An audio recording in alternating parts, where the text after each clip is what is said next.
Hey guys, it's Bellamy here from Midnight Suns and welcome to my review for Smile 2. So this movie is a sequel to the original Smile movie from 2022, and this time our main character is a music pop star named Skye Riley, and she gets cursed by the same Smile demon from the first movie, and she basically sees crazy things happening in her head and people just smiling at her all the time.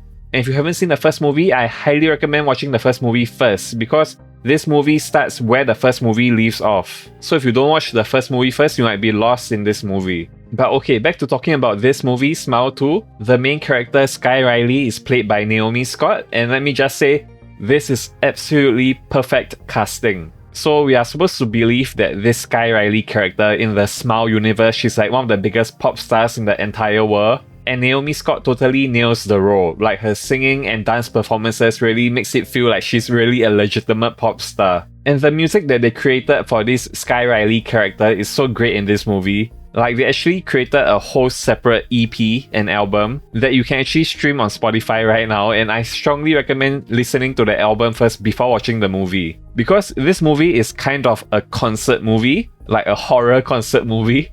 So if you listen to the album first, which by the way I think is very well produced, like the songs really are absolute bangers. They sound like legitimate pop songs. But yeah, if you listen to the album first and then you watch this movie and you know all the songs and all the lyrics, I think you'll really enjoy this movie even more. You can go in treating this like a concert movie with a lot of horror. This movie is really terrifying, and I'm just gonna warn you guys, there are a lot of jump scares in the movie. Like, I'm talking about even in the music and dance performances. Like, I think I'm pretty sure every single dance performance, every single music performance in this movie ends with a big jump scare. Like, sometimes you just want to sit back and enjoy like the concert performance, right? Like the big music performance, but then something freaky happens in the movie and you never really get the chance to just relax and enjoy the music. In fact, I think if you are a singer or dancer and you cannot handle horror movies, do not watch this movie because this movie will really traumatize you and you will not look at singing or dancing the same way ever again.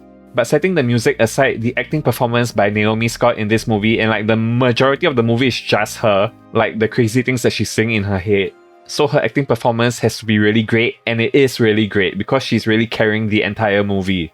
You really get to see her give this extremely emotional performance where you really feel like her character is getting crazier and crazier as the movie goes on.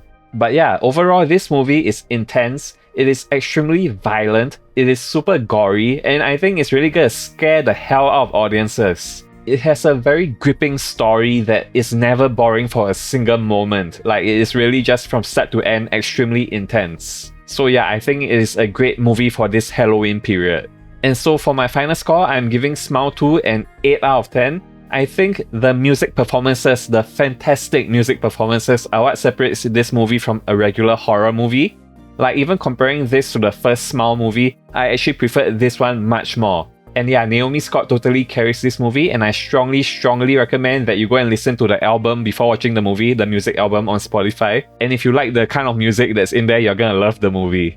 And yeah, I'm very excited to see where the future of this franchise takes us. Like, honestly, if they decide to do a third movie, I have an idea. I think it should be pro wrestling. The main character should be a pro wrestler who gets infected with the Smile curse. And instead of having it take place in a concert, have it take place at WrestleMania. That'll be hilarious. And make sure Shawn Michaels is in the movie because he's the only person in history who lost his smile. I've lost a lot of things, and one of them has been my smile.